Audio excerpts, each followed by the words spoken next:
करो भाई कृति करो, कृति करो भाई कृति करो, प्रभु प्रेम पामवा कृति करो, प्रभु प्रेम पामवा कृति करो, झड़पी युगनी सामे ताओ, झड़पी युगनी सामे ताओ, पांच मही 25 समाओ, पांच मही 25 समाओ, गरुड़ केरी गति धरो, गरुड़ केरी गति धरो, कृति करो भाई कृति करो, कृति करो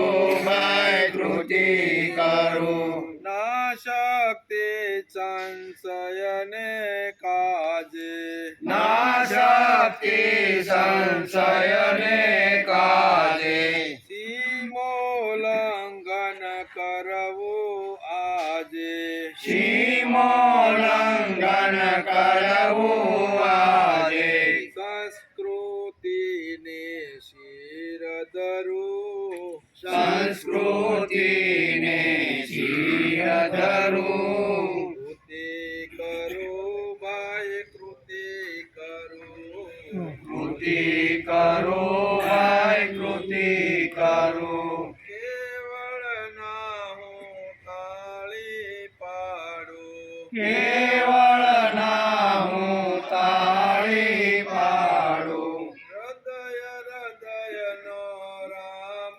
जगाड़ो, હૃદય હૃદય નો રામ જગાડો, राम भक्त हनुमान बनो, રામ ભક્ત હનુમાન બનો, कृति करो भाई कृति करो, કૃતિ કરો ભાઈ કૃતિ કરો, संस्कृति जीर्णोद्धर मागे, સંસ્કૃતિ જીર્ણોદ્ધાર માગે, सूतेलो इंसान तो जागे, સૂતેલો ઇન્સાન તો જાગે, मानव ने हूँ मस्त करो, માનવને હું મસ્ત કરું, कृति करो भाई कृति करो, કૃતિ કરો ભાઈ કૃતિ કરો, વેદ નથી કઈ રામ ખુદામાં, વેદ નથી કઈ રામ ખુદામાં, તુકારામ રસ ખાન જુદાના, તુકારામ રસ ખાન જુદાના, માનવ માનવ એક કરો, માનવ માનવ એક કરો, કૃતિ કરો ભાઈ કૃતિ કરો, કૃતિ કરો ભાઈ કૃતિ કરો, જગનાસી માળાઓ ગાજે, જગનાસી માળાઓ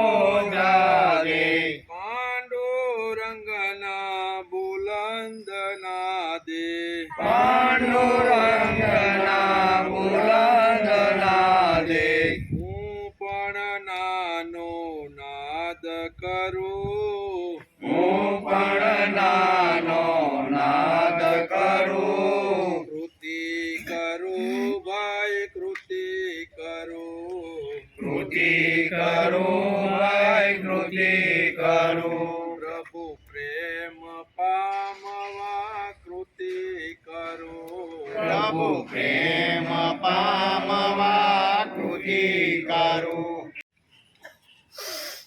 ઓમ ઓમ ઓમ ઓમ ઓમ ઓમ ઓમ ઓમ ઓમ ઓમ ઓમ ઓમ